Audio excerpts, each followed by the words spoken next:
The Midtown meeting will now come to order.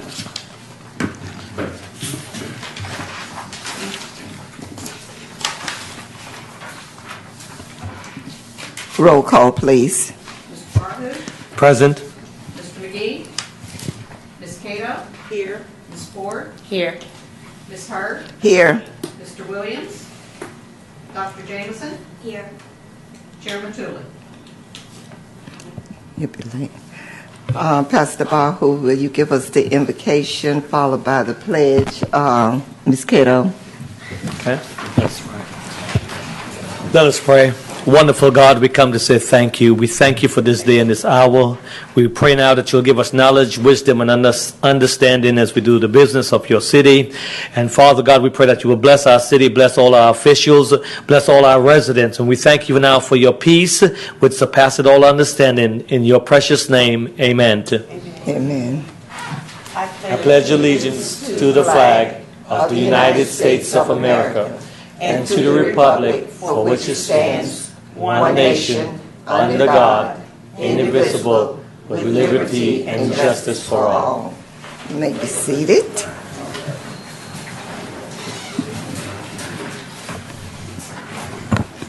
We will now have the approval of the minutes for December the 10th, 2013.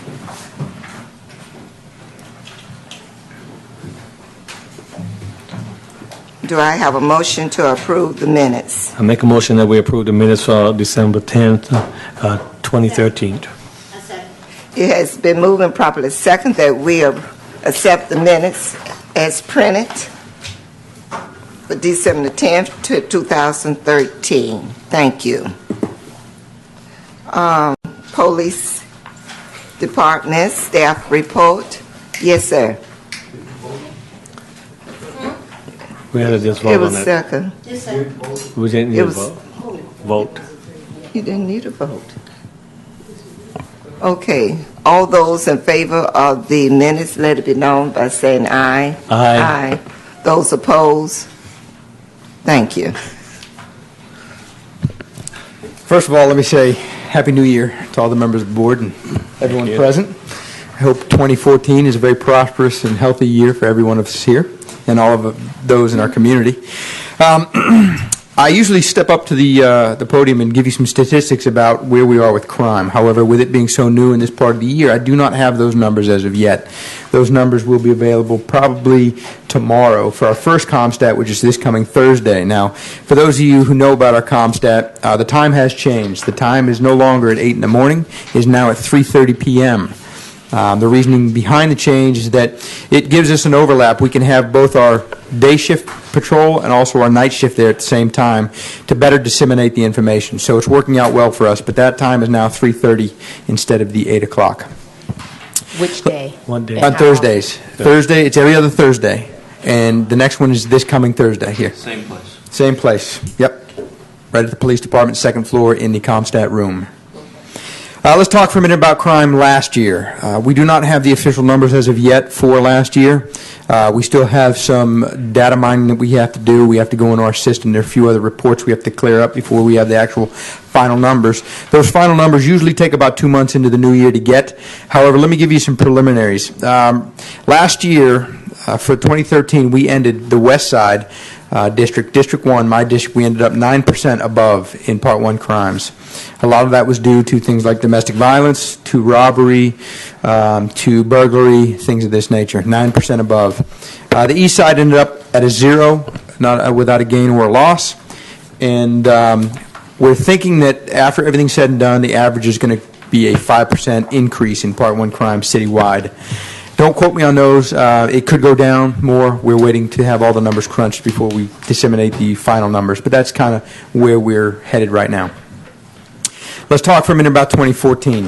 We got a lot of promising things coming in 2014 for the police department, for the community. Some of which are, we hired a class of 5 in October. Now, I've come to the board before and explained how short we are in personnel. We hired 5 in October. We hired 12 this Monday. In March, we're hiring another 8 plus, and possibly in April, we're hiring 10 more. That's going to bring us up to full staffing. So we got our fingers crossed, and we should have full staffing by April. Well, those April officers that, if we can get them hired, won't be out on the road probably till July. But by July, we should be at full staffing. So that's very promising.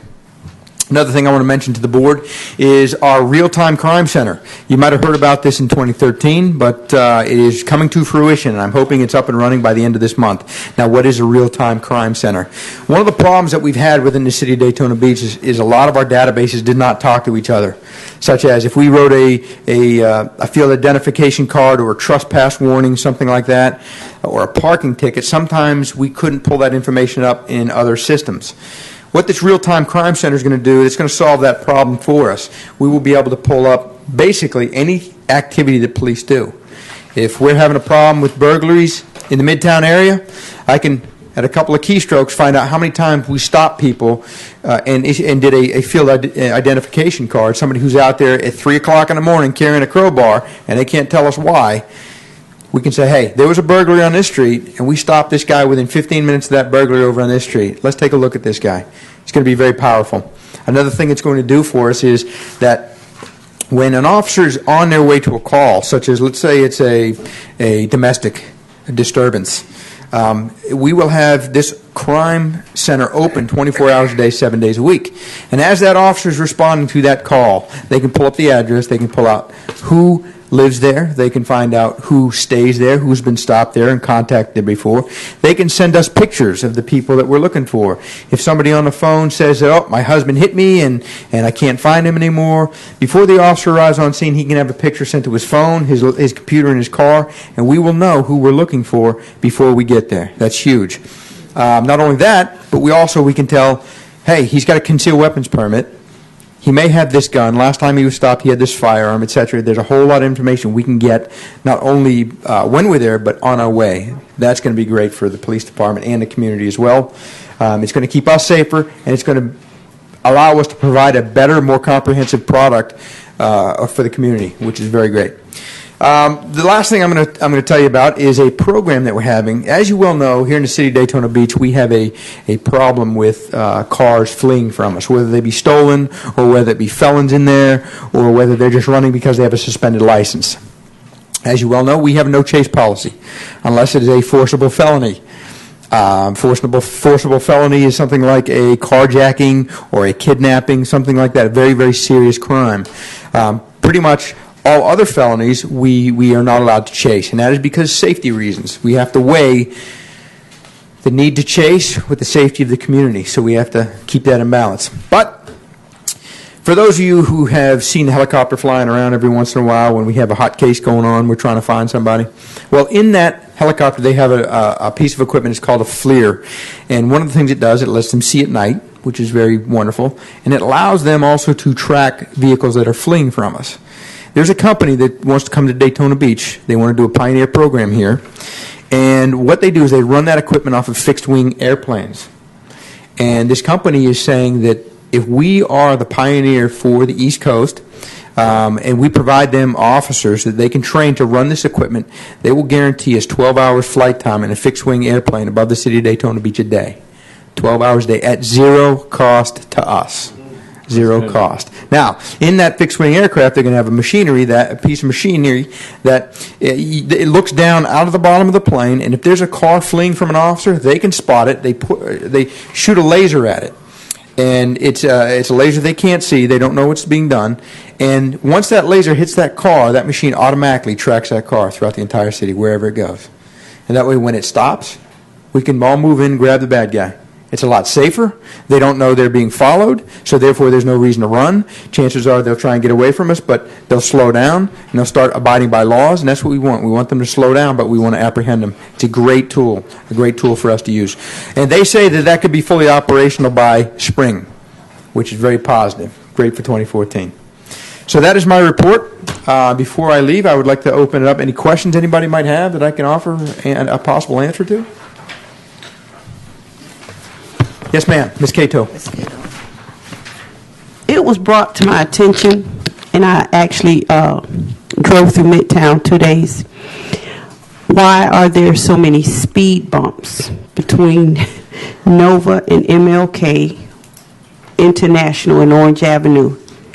Some streets one, some streets with two, one on each end. Well, I get asked about speed bumps quite frequently, and the police department doesn't have anything to do with the speed bumps. The people who influence the speed bumps being installed are the city commissioners.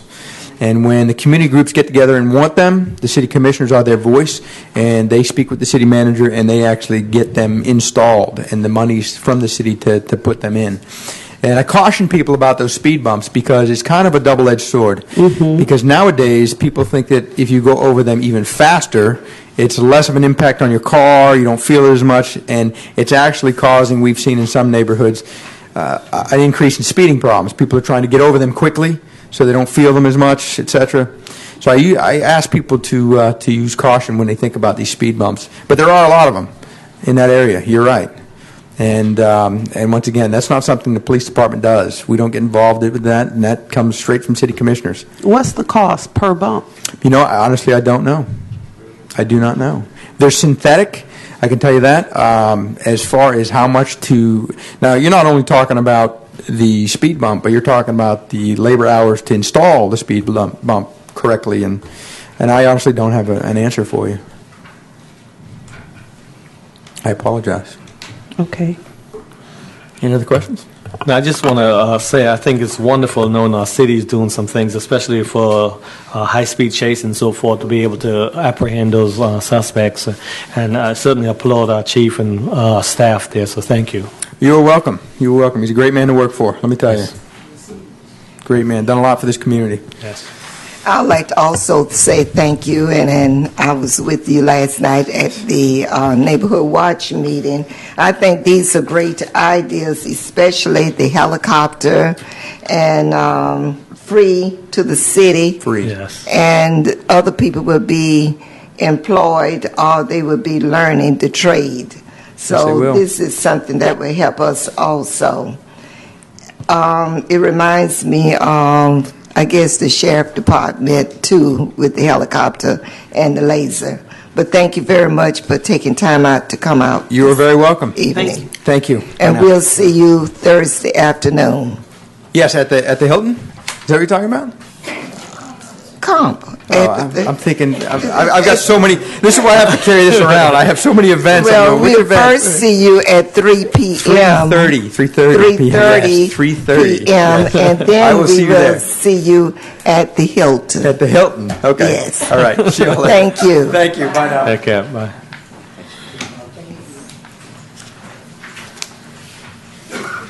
That was Captain Blanchett from the police department.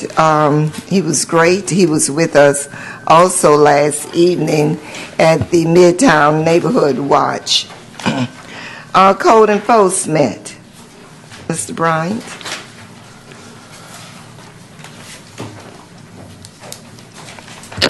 Good evening, Board. Charles Bryant, Redevelopment Project Manager. I did receive the code enforcement report from Officer Lopez. I included it into your packet. These are listed of code violations that were cited during the time frame. Looks like December 4th through December the 17th. Actually, the report goes through December 1st through December the 27th. This is the report that was submitted, and I'll try to entertain any questions that you may have. Mr. Bryant, isn't it my understanding that we had companies, landscape companies, that bid to help the city catch up with some of these overgrown lots, that when they get so many and they can't handle it, people bid and they get the contract to go and help the city catch? Yes, that's done through code enforcement. Barbara Collins, she's actually over the overgrown lots. The city did contract with a private contractor to try to help catch up. So they are assisting? Yes. Okay. These are just the ones that were left for that month? Yes. That were, okay. Yes. But if you see any out there, please give me a call, because sometimes they miss them. I catch some and all, and we call her and she put them on the list. Mr. Brown, I would also like to say we have plenty of grass on MLK, South MLK. not only growing in the street, but overgrowing on the sidewalk and the curbs. So do they have people going out checking these streets? No, what Ms. Cato was speaking about was just overgrown lots. I know. But last time it was brought to my attention, I did contact Public Works, and they did send a crew out and took care of it, so I'll contact them again. Please do. I'm speaking of South Martin Luther King, near Bellevue, Wells Lane, in that area. Okay. They did a pretty good job of getting it before, but what I would like to see is not just cutting it, but putting something down in there to destroy the weeds. Yeah, because they're going to grow again and again, so just cutting it won't solve the problem.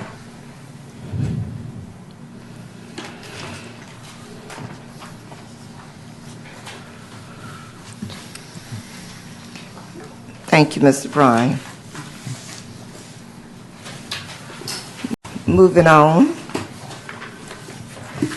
Number 7, action item, Development 2013-119 Miller Project. Mr. Bryan. We don't have a design professional tonight, so we can't discuss this action item. We do have the tenant here tonight, but like I said, we don't have a design professional, so we would probably have to continue this at another meeting.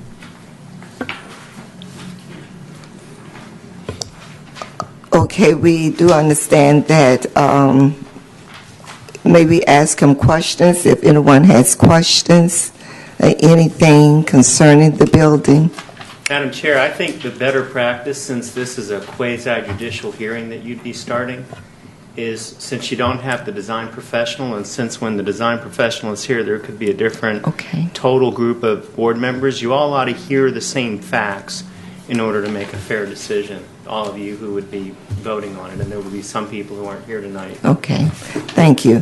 Thank you, Mr. Miller, for coming, and we will be in touch with you to come again. Madam Chair, I think what the board should do is continue this to a date certain, perhaps the next meeting. Yeah. And you would need to do that by vote. Yeah. All those in favor are continuing this. We need to make a motion. I like to I make a motion. I like to make a motion. I move that we continue action item Excuse me. DED. Wait a minute. If the applicant is here tonight, if he would like to, he can request that we do a special meeting for this particular item in light of the fact that he has a tax business and it's tax season. We would, if it's okay with the attorney, we can hear from the applicant if that's his request. Well, the applicant can discuss with the board a requested special meeting date. Okay.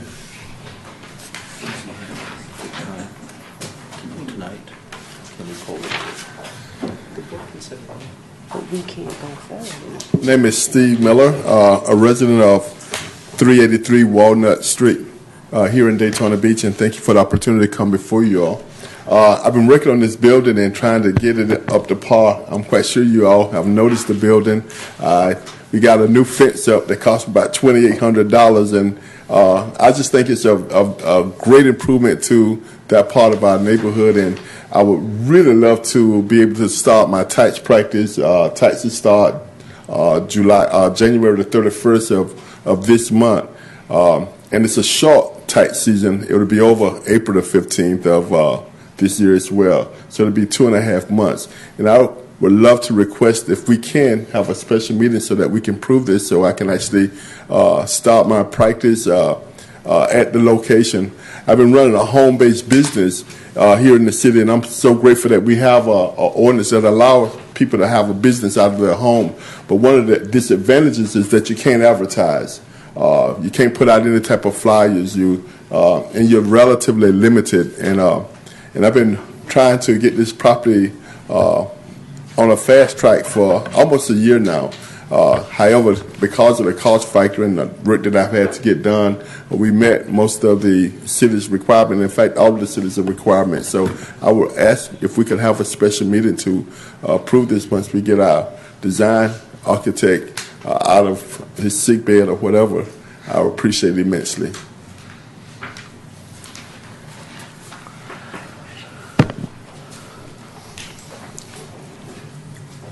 Madam Chair.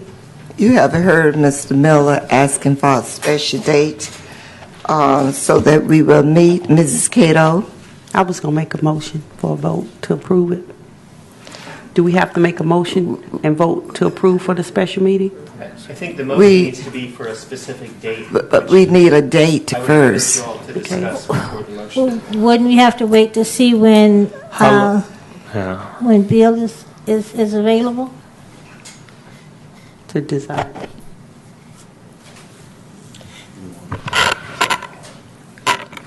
Ms. Bryant? No special, it's just a meeting notice. Okay. There's no notice required by our land development code for this to be heard. I think if there had been, you'd have to continue it. What I suggest that you do, Charles, is have the item withdrawn and then find out when the board architect can make it, and then Pull the board. right. Okay. So, Madam Chair, if I can, I'd originally suggested you continue it. That was based on an understanding, which isn't the case, that this is a type of land development code proceeding that requires publication of a notice, which can be expensive. And the whole reason to continue rather than just withdraw it and rehear it would be to allow somebody to avoid having to publish notice twice. It turns out that there is no notice requirement here. The board could just as easily, or the applicant or staff could just as easily withdraw the item tonight, and then a special meeting can be called basically through staff with the agreement of the board members. So it can be done after tonight's meeting. Okay.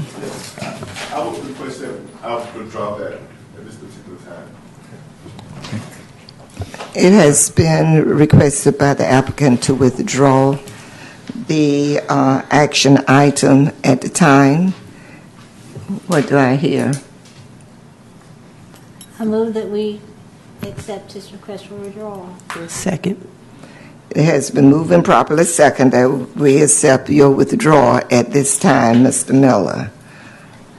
Are there any questions?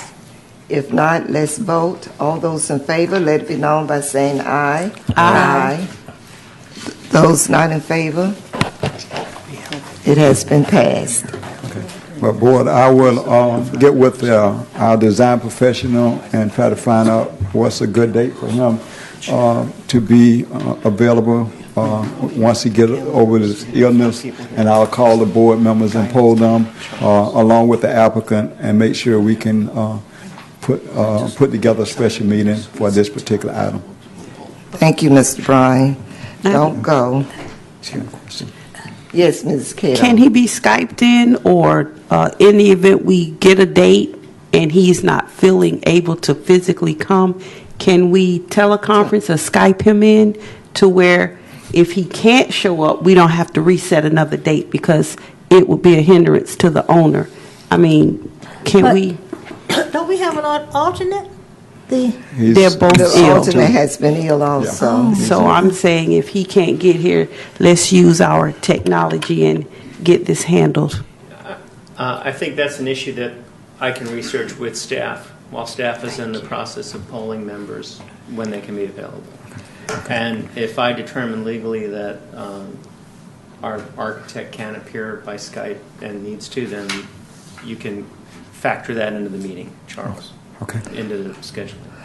So everything would be left up to the staff to inform us what is going on. Yes. Thank you. Number 8, discussion item, Dollar General Store. Okay. This is a discussion item, Dollar General Store This is Courtney Brett of Casburn Brett Architecture, 805 Tydrome Street in Daphne, Alabama, on behalf of HIX Snyder Companies at the same location, and they're requesting to construct an approximately 9,000 square foot new commercial retail store at 529 West International Speedway. That is the old fireworks building on ISB. They're here. Keep in mind, this is a discussion item. We do have representatives from for the applicant here tonight. You do have on the podium, these are some designs that were sent to me on Friday. We got them late, couldn't get them in the package, but they are here tonight, and they will go ahead and do the presentation that they have the discussion item for you.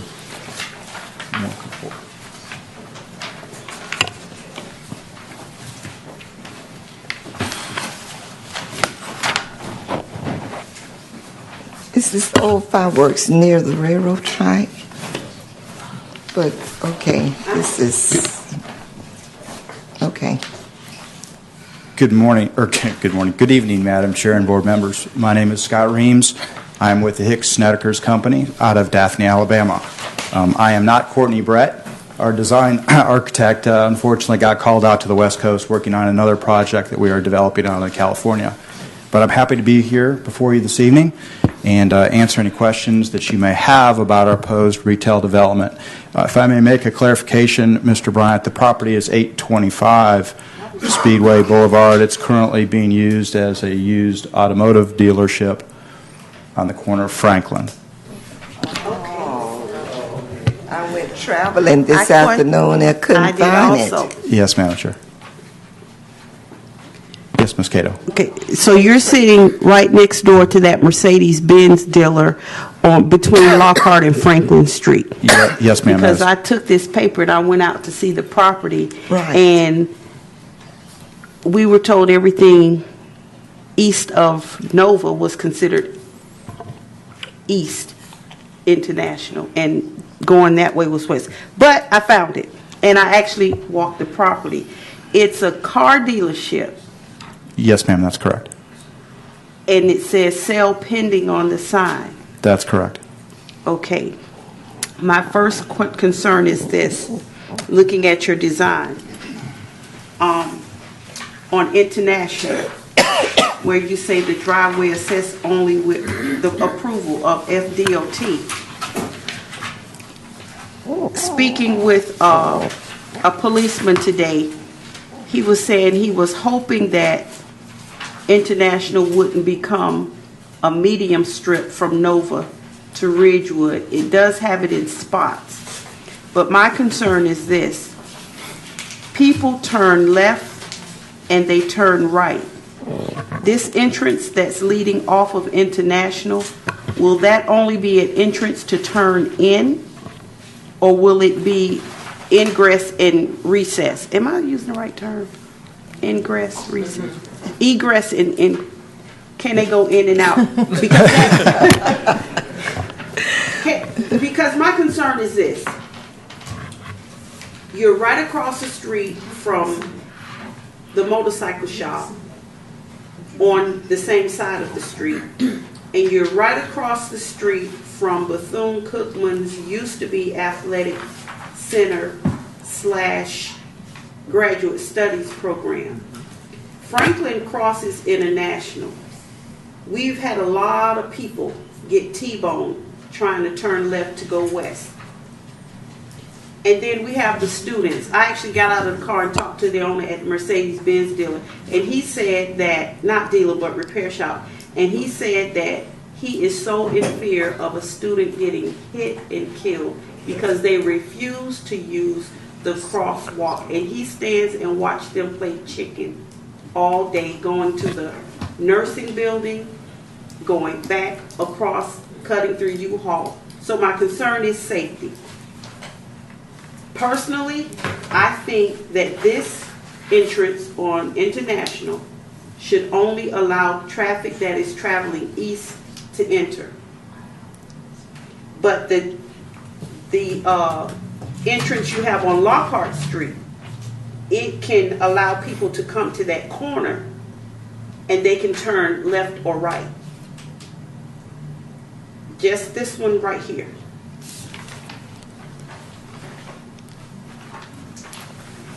Because that's international, and that traffic is traveling pretty fast between Lincoln and there is a light at Adams, but it's delayed, it's based on how much traffic is trying to cross. So if you could tell them that my concern was that entrance. My next concern is this privacy fence. Miss Betty's been living there since I was 7. I'll be 50 this year. She added on, she has a beautiful home there. I mean, and it's like this. She can come outside and put her hand over the fence and she's on your property. Is that enough of a buffer with trucks coming in and cars coming in? Because on this side, you have residents here on Lockhart. So my concern is for the citizens. Were they notified that this store was going to be coming in and abutting up to their property? But no, that I'm not that I'm aware of. It's not required. Yeah. It's what? There's no notice requirement. So you're saying a store can come in that's going to have parking lights, traffic, big rigs, noise, and these residents have to accept the fact that we have a business coming in here and we knew nothing about it. Because it was my understanding with Bethune-Cookman when they were trying for the football practice field and all of that other stuff, that they needed a better buffer and that the citizens need to be concerned. Now, I'm going to try to be nice and I'm going to ask, if at all possible, if this company, if it's nothing but send a letter, find out geographically who is bordering your property and let them know we have a business coming in. It's going to help us economically. It's going to help our tax base. But as a resident who's lived in this home all these years, I need to be prepared to know that there's going to be extra traffic, vehicle, and pedestrian. People are going to walk because that's the area of Midtown where 90% of the property is rental. The poverty level is low. It's bad. So putting that store there is a big plus. You'll make your money between the students and the residents. But as a citizen, and that these people are taxpayers, they should have been told that there are plans for a store to come in there. Let me back up a minute. I didn't research this question beforehand. They're only here for comment tonight. Eventually, they're going to need site plan approval. The Land Development Code provides for notice for site plan approval. There is a requirement the property has to be posted, and in addition, there needs to be mail notice. I thought so. It's in the Land Development Code. We can talk about this later if you want, but yes, it's in Article 4, Section 8.2a. We'll discuss it. Sure. Yes, because I was about to say too, when I wanted to do an addition on my home, I had to send out letters to everybody around there. That's just in a residential area. When their competitors was building on Mason, Mason. Family Dollar. Well, Family Dollar, I said. Okay. Huh? What I was about to say is that they had to send letters out to tell people about the bright lights at night and everything, and they got I guess they got response from the neighborhood that it was okay, but I assume that would be good if the same thing happened here, because if the lights are going to be on late at night and cars coming back and forth, it would be nice if the neighbors could have some input into it, turn the light this way, turn it off at a certain time, or something like that. So, Madam Chair and Ms. Cato, if I may address the board for a moment. We have not made a formal submittal yet. We are simply here to get ahead of the game, if you will, to show our intent of where proposed development we are going to submit and go through the process. We have met with the city on 2 occasions. We're developing another project in Daytona, which we have moved through the process and are in the final stages of pulling our permit for construction. We hope to get started in the next couple weeks on that project. So we're very excited to be within the city of Daytona and before you this evening.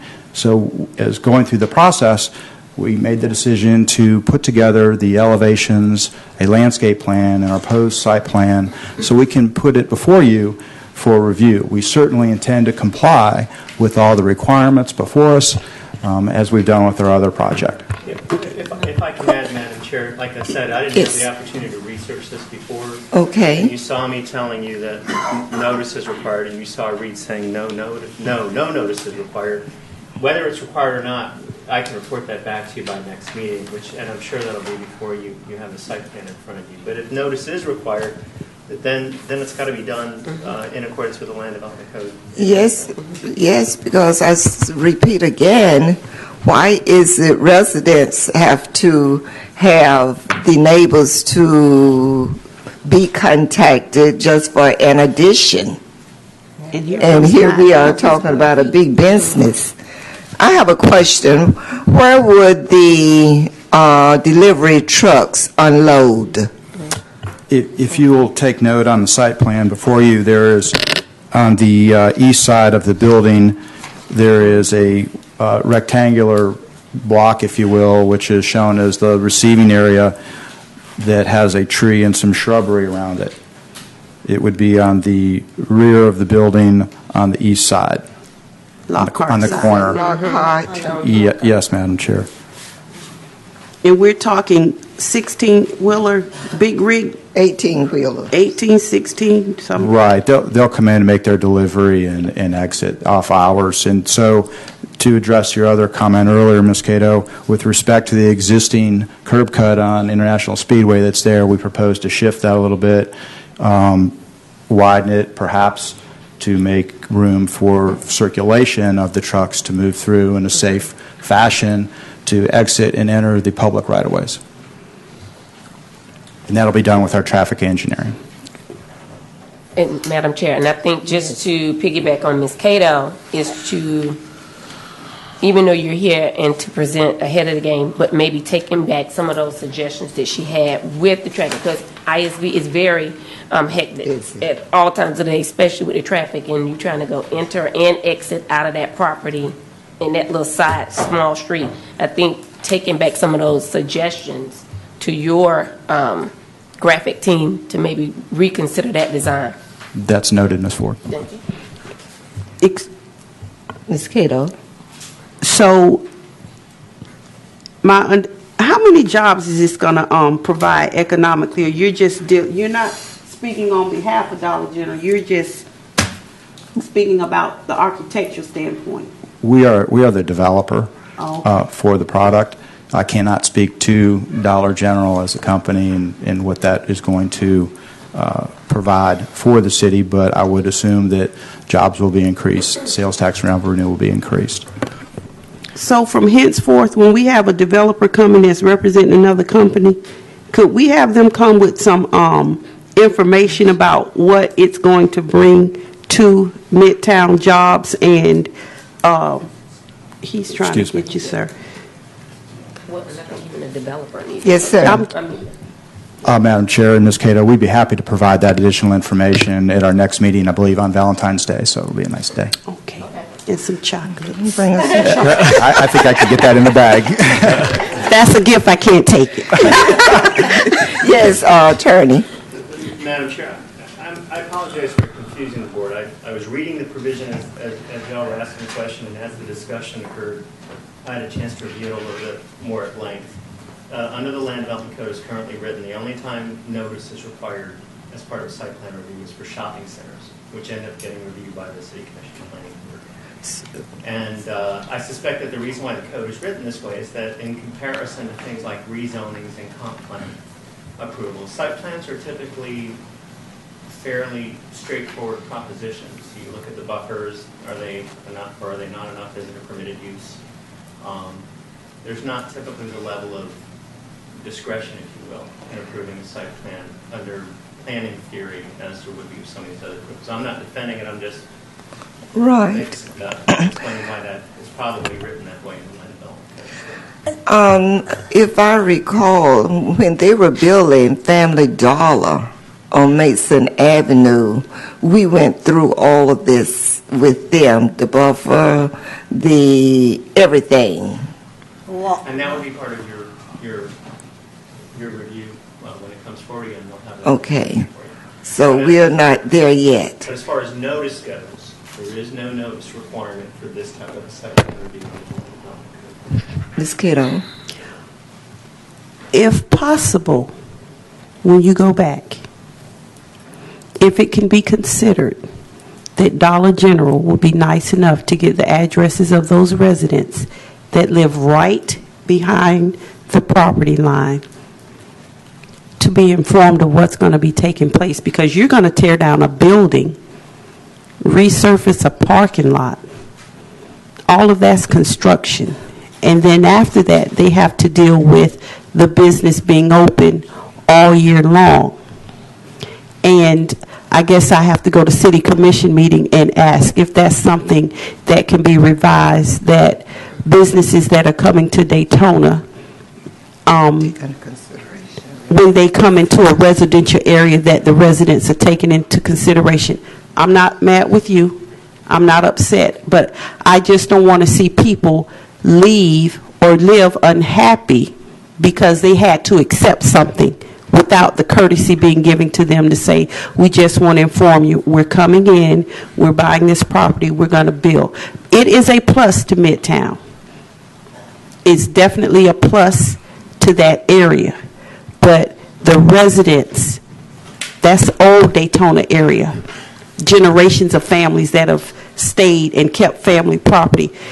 If possible, and I'll go to city commission meeting and ask that they be notified. And from now on out, the residents are considered when properties are going to go up that buffer residential neighborhoods.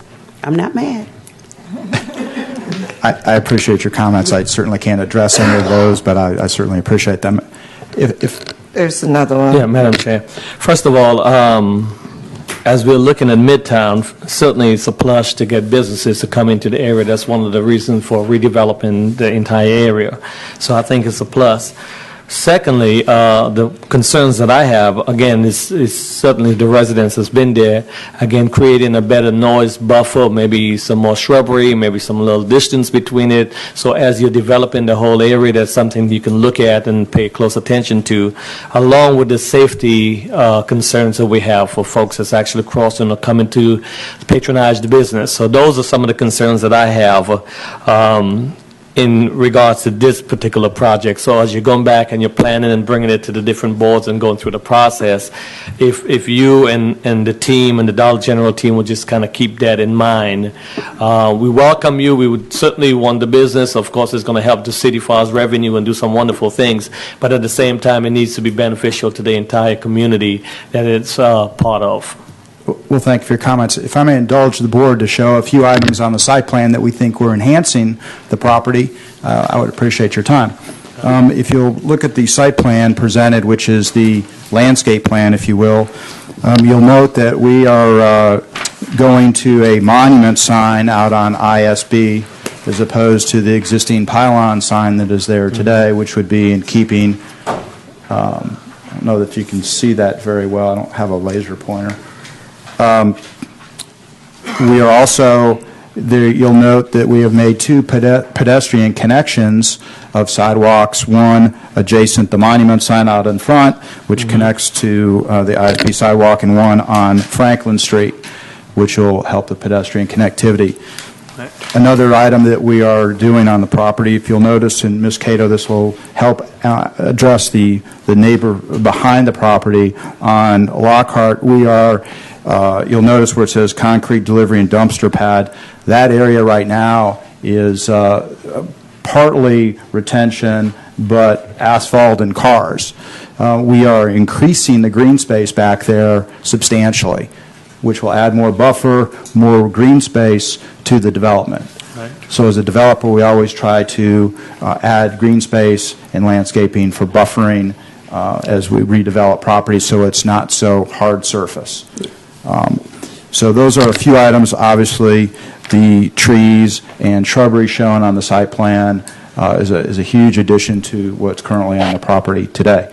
There is some existing chain link fencing on the property. Ms. Cato, we were out there today as well. I'm surprised we didn't run into you. But so that will be removed out on Lockhart Street. So it'll be much more pedestrian friendly and neighborhood friendly. With respect to the building, we have another plan, hopefully before you, which shows an elevation of the building. We are going through the process with our design team right now, Ms. Brett, with her firm, in looking at materials, et cetera. But this is an elevation that would give you an idea of what's going to be going there. It's going to have stucco materials, split-face block materials, so I think it's a very handsome building. And we'll be working through with planning and your board, obviously, on the final design. So if there are no other further questions, I certainly appreciate the board's time today and look forward to seeing you once again. Are there further questions? If not, we would like to thank you for coming in and sharing the information with us. Thank you, Madam Chair. Thank you. Thank you.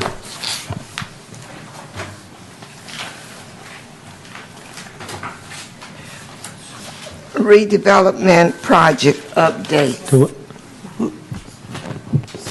Who's that?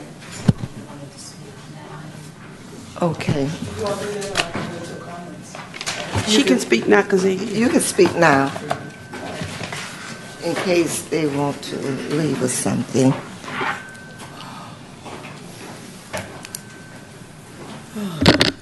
Hello, Board. Johnny Hi. Ponder, 885 Maley Street, Daytona Beach. I think this is a good project, but I do have some concerns. That, first of all, I thought it was going to be somewhere else. And now come to find out this, I really have a lot of concerns. As you all know, I have some problems being with what you were saying about that, because I remember that we had to have a community group meeting to discuss these. Now, I don't know, I think it was in the Midtown plan, it was in one of our plans that we had to do that before we do all of this other stuff. I remember that, because that's when I was the chair of this board, and we were going through that, because we wanted the residents to know what was coming. And I think that's something that we need to really look into and decide how we're going to deal with that. Also, as you all know, Midtown is a food desert, and Dollar General has the closest store is New Smyrna. They have a marketplace where they have fresh fruits and vegetables and fresh meat. And I would like to have them to let them know, Dollar General people know, that we would love to have a market like that. That would be great for the students and the neighborhood, so that we don't have to deal with all these little quasi stores that are not clean and not have fresh fruits and vegetables. It doesn't have to be a big fruits and vegetables, but any would be better than what we have now, which is none. You know, fresh fruit, vegetables, and in walking distance of the students and the community, that would be good. And dairy, that would be very good. So I would like to, hopefully they can press upon them or give me the information. I'll call them myself. But we really need to do that. So I hope you all will think about that, because we need to get some fresh fruits and vegetables in our community, for our elderly, for our children, for everybody. Thank you very much. Thank you, Ms. Ponder. Madam Chairman, I have a question. Question. When the Hugers came with that project where they wanted to do the apartments and convert them from 8 to Yes. 6, they had a meeting, and someone met with them because they showed up at our meeting. And when Bethune-Cookman came, there was a meeting, and the residents were informed.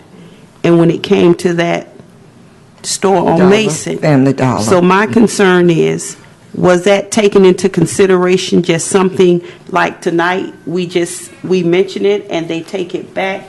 Because according to what our attorney's telling us, they really don't have to do anything. They can just come in and build. So is it from now on out, when we have a project coming in, that we need to ask? Yeah. If you're asking, do you need to ask whether the applicant will give notice, you can ask. I mean, I should have said request. Yeah, they're not required to do it, and you wouldn't use their failure to provide notice as a basis for rejecting the site plan either, because it's not part of what the land development code speaks to. Okay. And let me just add one more point, is that, and getting back to what you heard earlier, is didn't we talk about this a long time ago? Seems. We have talked about a process, the planning board has talked about a process wherein there would be a pre-application meeting. That language is in the proposed land development code that is going to be going through a process back to the planning board and the city commission to consider the adoption of a new land development code, which would have that provision in it if they keep what's in the proposal, and that's all on the website, that land development code that's been proposed as a draft. So the intent is to go in that direction. It isn't codified yet. Okay? When will the new land development code be completed? Is that the $60,000 question or the $1 million? It's a question to you. I don't see anyone in here. Excuse me? Thank you. The expectation is as soon as possible this year, soon rather than later. Okay? That's the answer. Okay, if we have anyone in the audience that'd like to speak, you have to fill out a paper. We have green paper up here to fill out. Thank you. Ms. Ponder, I was about to say I wasn't aware of Dollar General in New Smyrna having fresh fruit and everything. That is a plus for the Midtown area. And hopefully they will take that under consideration and take it back to the company. That is a plus. Thank you for the information. Mr. Bryant, redevelopment project updates.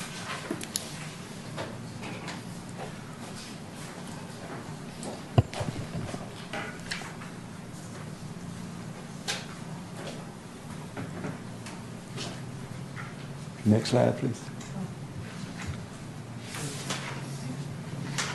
Board, this is the project that we approved a couple of months ago. This is 885 West ISB. I just brought some pictures in to show you the improvements that's going on that particular site. There's several. You can keep on going through it. The next site, I just want to show you that they are actually doing the improvements and working on this particular project. We did have some concerns about it, but after checking with our engineer through Public Works, it appears that they did pull all the permits and are doing what they're supposed to be doing. That was one of the concerns that we had. And I know that was one of the board's comments, that we need to follow up and make sure that when a project comes through, that we follow it through into completion and make sure everything is done the way it's supposed to be done. So I took pictures so you would see that. The other thing is we had a busy holiday, Christmas holiday season. We did the Light Up Midtown activities were really well attended. I know we talked about the parade and activities that conflicted with Holly Hill, but in spite of that, we did have a lot of people that came out to the health fair, which was basically what we wanted people to do, is come out and take advantage of the services, the free health services that we had, and we did achieve that. In addition to that, we do have the Martin Luther King activities that's coming up this weekend. The banquet is Thursday night, and then the breakfast is on Monday morning. I encourage the board members to get involved and get out, attend the events that we have coming forth in the community. And that's in my report, unless you have questions for me. Are there any? Yes, Dr. Jameson. I was going to add an event to Martin Luther King, your church, and Mount Bethel Institutional Baptist is having a unique Martin Luther King program at 3 o'clock on Monday, using Dr. King's major speeches and developing sort of preparing you to serve and encouraging through those speeches. So it's 3 o'clock at Mount Bethel Institutional Baptist Church. New Life. Yeah, New Life Church. New Life with Reverend Gooden, and Mount Bethel with Reverend Hudson. It's going to put on a very unique program at 3 o'clock on Monday. Thank you for the information. Yes. I received this flyer, and it's the first annual Black History Month art show at the Yvonne Scarlett Golden Cultural and Educational Center, January 17th, 2014. They have 2 receptions. One is from January the 17th from 6 to 8, and the closing reception will be April the 11th from 6 to 8. I can pass this around. This was just handed to me, but it's sponsored by Vitas and the city. So if anyone's interested in looking at that, that could be added to the calendar of events. Okay. Also, boy, I just want to remind you that I will be getting in touch with you in regards to setting up the special meetings. So please contact me via email or by phone. If I'm away from my desk, just please leave me a message, because we're going to be working on getting this set up for as soon as possible. Okay, thank you, Mr. Bryan. And now we have our public comments. I have one person. Come on, Mr. Nicholson. Mr. Miller, yes. Thank you, Madam Chair. I've been looking forward in coming before your board, because the planning folks told me that that's the second step in this process. And I was just curious, what else have to happen after we get approval, if we get approval from this particular committee, as it relates to my property being activated so that I could actually start my tax practice? I know that, I had to go through the community, through the, what is this, when the planning board take a look at everything you need and they give you permission to come before this particular board. So what's TRT? The TRT Community Redevelopment Board, and once we get approval from you all, what happens? Okay. I'll take a Yes, shot sir. at it, Madam Chair.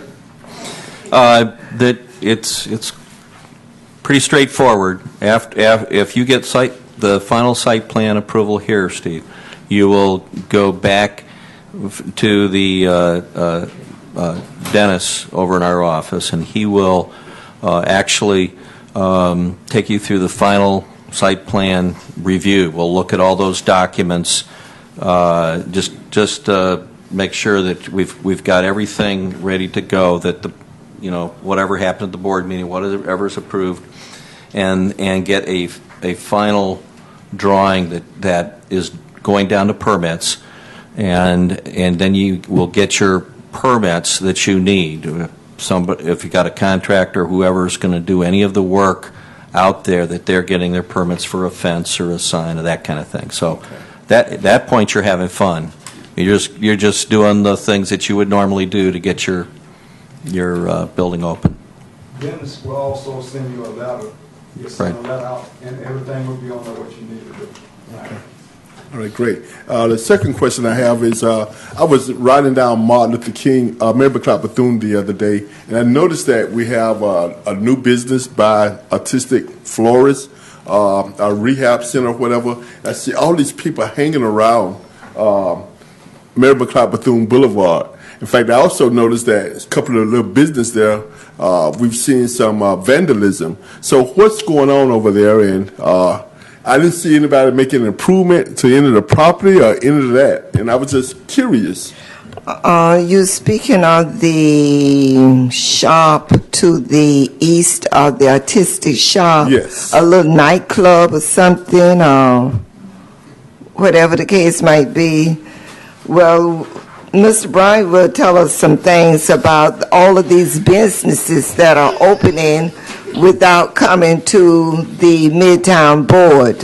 We've discussed this before, so let's listen to. That is the Club 445, I think it is, or 454 club. It's Narcotics Anonymous. It is not in Midtown. It's actually in downtown redevelopment. Well, we understand, but it's in our area. We went a few rounds with that back in, I think it was November. But they have a right to be there. We made sure that everything went through the proper channels. We questioned them. I actually went out and walked through the building. Code enforcement's been out there. But by right, they do have a right to be there. What about parking spaces? Like I say, we went through all of that. They used the parking space on the side. There's a parking lot on the side. They park on the street, and then they park across from it. Actually, when they first went in, all the windows were covered. You couldn't actually see in. Code enforcement had them to take all that down so they could actually see inside what was going on in the building. They have been put on notice about people hanging out on the front. We asked them not to hang out there. So that's, if they are doing that, that's a code violation, and code enforcement would have to address that. But we did go through the channels to make sure that they did what they were supposed to do to get to that location. Okay. Question, Ms. Cato. Well, I asked a question back in November and thought I would get an answer in December. And it reflects back to these businesses that are opening and are fully functional that have not come before Midtown, that are in Midtown. The beauty salon across from the BP on International, the barber shop. We have 52 churches and how many convenience stores? And the issue with the convenience store that was also brought up by Chief Chitwood stated that you could not cover. There was a percentage of your storefront that had to be uncovered. And if you drive through Midtown, every convenience store that we have, the windows, the doors are plastered with signage. And the majority of it is stuff we don't need, lottery beer and cigarettes and Budweiser and Bud Light and natural ice. But my concern is this. I keep asking and nothing's being done. I can tell you that a lot of these businesses lose business because of the way they look. I'm a female, and there are just certain things I fear having to go by. People standing on the sidewalk, outside panhandling, stores where you can't see in. So my concern is, do we need to become sworn-in citizens to be able to enforce what we want done in Midtown? Or do we need to just stay on code and call them every day and say this store is in violation, and they've been in violation as long as I've been on the board? Where did this store come and open up and receive customers, and here's a man that's trying to get his business up for a certain part of the year, and he's trying to do it professionally and correct. And you have other people who go, but it goes back to the rental. You have people that own rental property that will let someone rent their building, but will not tell them they need to go to the city and pull the proper permits. And if we don't do anything this year, I think we need to really crack down on all of this unnecessary stuff that we don't need, that we have multiples of. We need the store. We need a grocery store. So I'm going to ask, and you know what, I'll be nice. I'll give you all to June. It may take that long. But if you get, now you know if you ask me to do it, I'll do it, but I might get in trouble. But I'm serious. I was born here in '64. This is 2014, and the only thing that happens in Midtown is some stucco and neon signs. There are buildings in here that should not even be rented out because of the infrastructure, the wiring, and the plumbing. How do I know that? I wanted to open a business. My father had a guy cut a hole in the wall, and he told him if one toilet back up, everything she's invested would be going down the drain because this building is not up to code in Midtown. I didn't want to go take it anywhere else. I wanted to be in Midtown. So what do you do if you want to invest, but you can't invest in a building that's up to code? But then you get talked about when you take it to another area. So my concern this year is that we get Midtown in compliance with this land development code, because the bottom line is the land development code. Thank you. That depends on when the land development code is completed. We have to deal with the current one, right? Right. Okay, are there other questions? The next speaker is John Nicholson. Please state your name and address. John Nicholson, 413 North Granbury Avenue. Two things. We had the same problem on Main Street with the rehab center. Opened up. He was there 6 months, and they left. They have a tendency to move. So just pray they don't like it and they move. All right? We had the same thing. No parking is required on certain parts of Main Street. So we went through the exact same thing. And then we also have them in the neighborhoods. Peabody is in Seabreeze neighborhood. Some very, very nice homes, and they dump it right in the middle of it. So it happens all over town. Secondly, spoke with Ms. Hurd about a month ago, and talked to the City Commission 7 years ago. It seems Midtown and the commissioners and the people in Midtown always push the negative about Midtown. They always say, you never give any money to Midtown. If I've heard that once, I've heard it a million times at City Commission meetings. There's never been a new building built in Midtown. Now, in the last couple of months, you've heard about Hard Rock a gazillion times. They keep pushing Hard Rock. The Russians is going up half a block from my house, $150 million development. You hear that all the time. They talk about everything that's coming down the pike, all the people that are going to come in because all the buildings, once the first person builds, then everybody's going to come. It's a positive kind of thing. What I'm asking you to do the same thing for Midtown. Quit saying nobody wants to come to Midtown. Nothing ever happens in Midtown. We're a terrible place to be. Do the positive things. Since I've been here, over 300 buildings have been built in Midtown.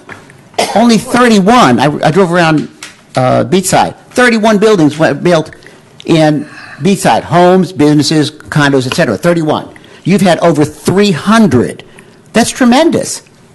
There's been almost $500 million in public funds spent in Midtown. People always say all the money spent on the Beachside. It's about $180 million.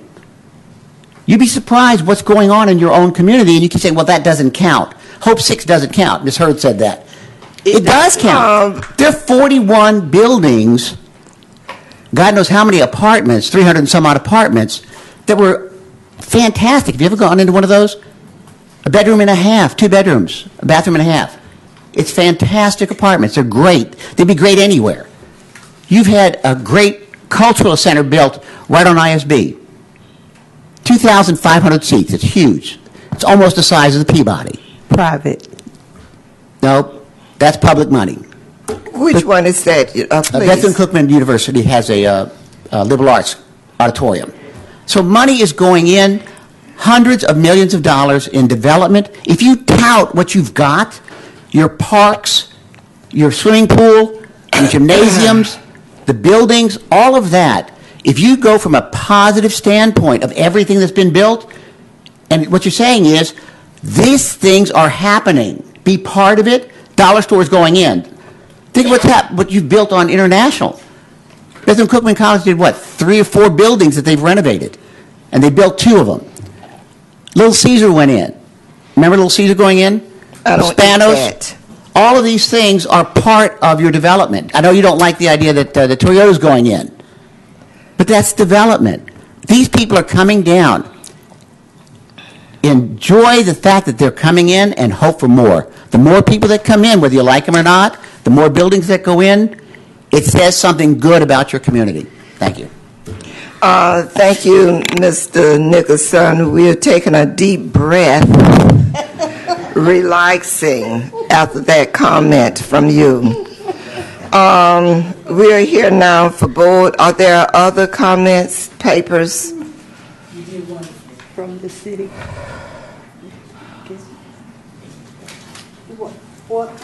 Board comments, please. Mr. Bahu? No comments.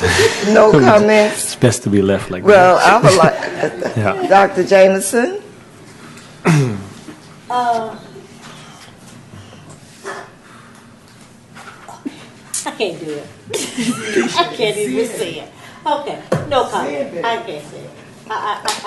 Well, the point, I guess, only one point I want to make is there may be new buildings, new developments, and quite a lot coming into Midtown, but the question that you must ask is, who is benefiting from those new developments, new buildings, new whatever it is? Because if you want to see how prosperous Midtown residents are becoming from all these new developments, new properties, you'll be surprised how much Midtown residents benefit from these new developments. And I'm going to say this point. If companies don't even take the time to tell you they're coming in, if they can come in without the residents' approval, then you have to question whether or not the residents are going to benefit from it anyway, so they can come in anyway. Okay? That's all I'm saying. And I got to go home. Oh, Ms. Ford. No comments. No comments? Ms. Cato? Yes. Happy New Year. And thank you for listening. Thank you, Reed, and our attorney, for information that we all were misunderstood about. And I would like to invite people to just relocate for a year and live in Midtown and don't leave it for any reason. Stay in Midtown for 1 year and find a good grocery store, a movie theater, decent convenience stores, and then you would understand. But when you drive down that main blood vessel, International, and you don't turn north or south to really see what's going on Midtown, you really have no idea. So they can build the PAL Center, they can build, and get your information correct. Bethune-Cookman is a private university. The housing authority through the federal government, they're not even considered in Midtown. They're in Midtown, but they're not considered in Midtown. Their issues may come before us for code and police problems. So before you come to the podium, get your information correct. If not, I invite you to come live with somebody for 1 year and not leave the perimeter of Midtown and see what type of quality services you have in Midtown. People in Midtown have to travel 5.5 miles to this Walmart, 8 miles to Ormond, 7.2 to Port Orange. If I run my mouth, I'm going to have my information correct. Our children have to stand at bus stops in the dark to keep schools racially balanced when they can stay right here in Midtown, but Volusia County refuses to have all black schools. but we're not going to go back to the Board of Education and all that type of stuff. So before you come up here, this is Denise. Have your information correct. Don't talk out of turn. I didn't interrupt you. But before you come up here, get your information correct from the federal, the private, and the residential. Because it's an insult that you can't put another thing on that beach side, but everything that comes to Daytona goes over there. The property was here, but it's so chopped up now, nobody wants to come. And if I had $6 million, I would invest in Midtown. When you look at a crime stat report like this, and you look at businesses around you that haven't done anything for 40 and 50 years. I'm not mad, Dollar General, okay? Everything's going to be fine. You're a plus to our community. Happy New Year, and I love all y'all. Okay, thank you, Ms. Cato. I just have a couple of comments to make.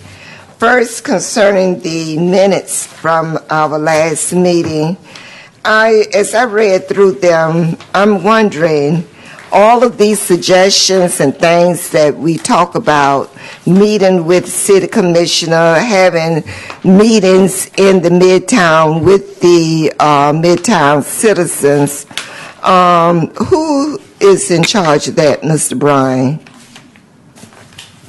In our minutes, we did indicate that we might have to meet with the city commissioner, Zone 6 or Zone 6, or she comes to some of the meetings and hear what we have to say.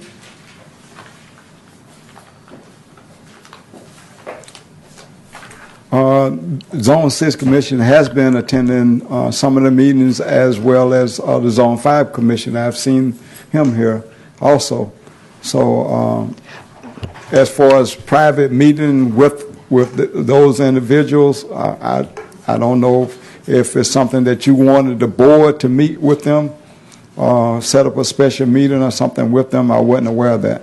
Well, it was just mentioned, I think even by Mrs. Cato, about meeting with city commission, and sometimes we do have to meet and disperse the information to the community.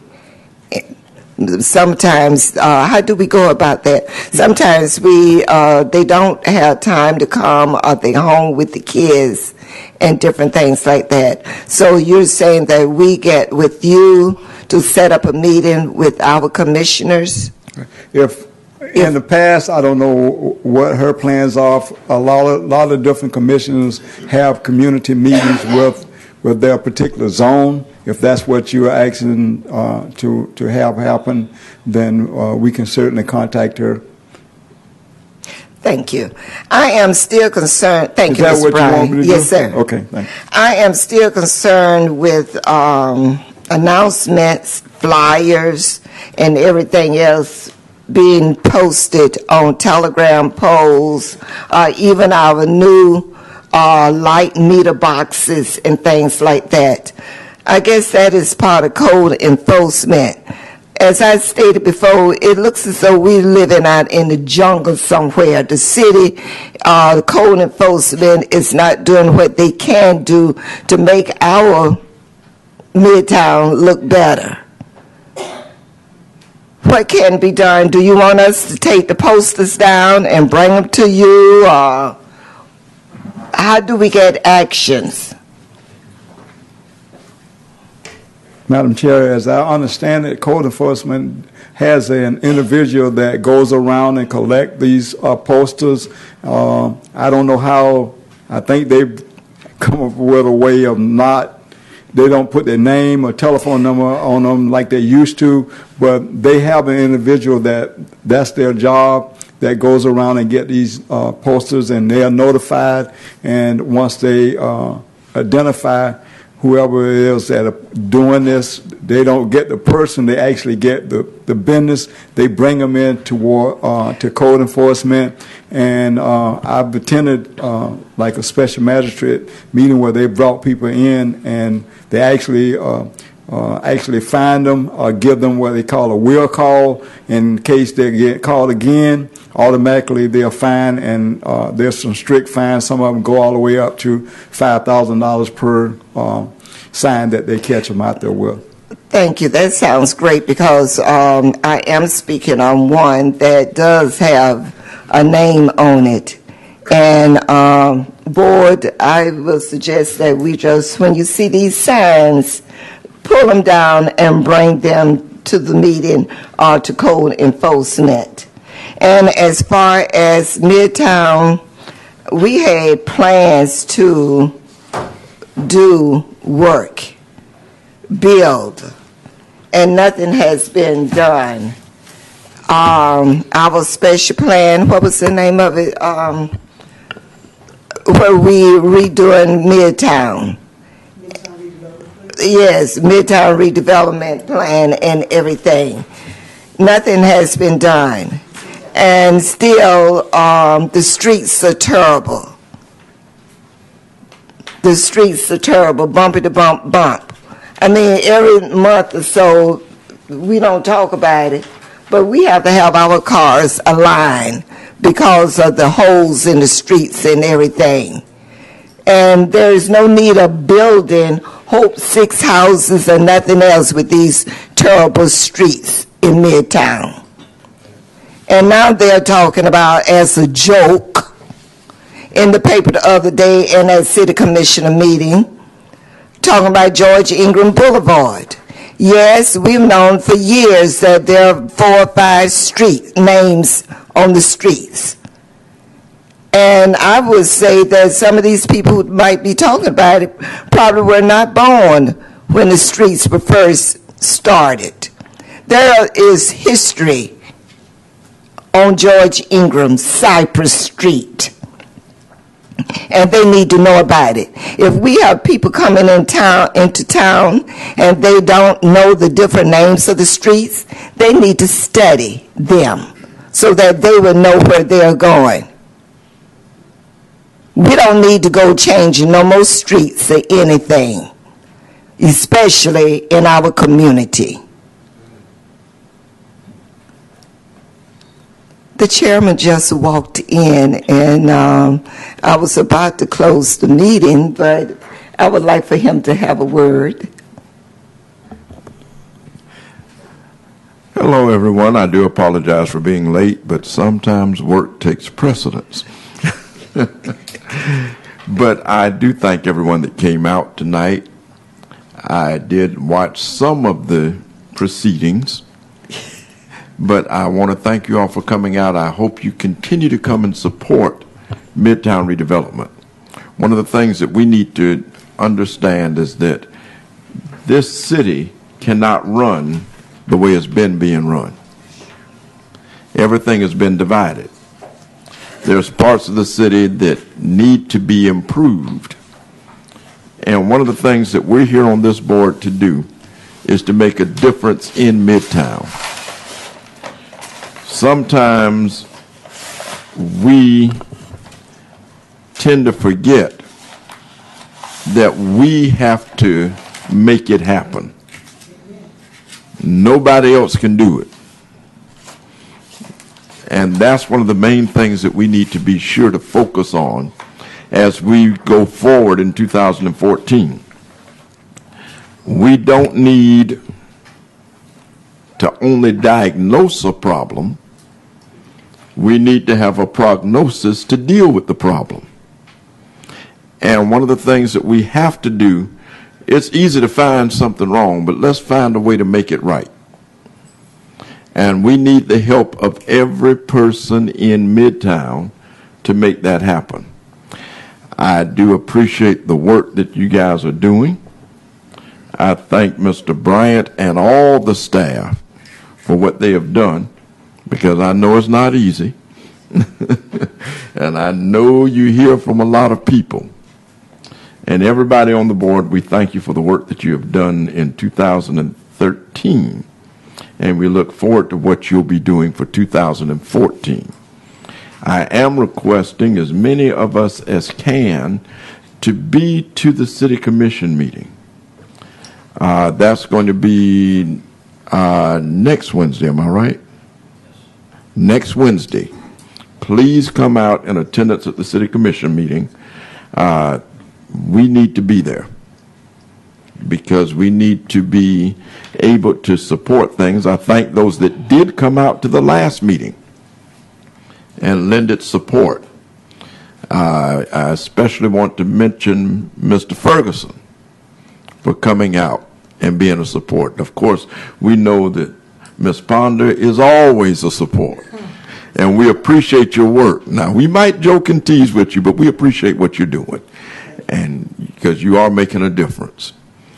I, again, apologize for being late, but I thank you all, and I knew it was in capable hands because I knew our vice chair could handle it. Well, thank you. All right. I'm through. Okay, the city commissioner meetings the first and third Wednesdays. We're not having one this week. No, those meetings were changed in January to the second and the fourth meeting. Thank you. Weeks. So that's the 22nd. That's why, yes. I would like to take the time to thank my dear friends back there who was at the Midtown Neighborhood Watch meeting last night. They promised me they would be here, and they are here. Thank you very much. And if there's nothing else, the meeting is adjourned at 7:30.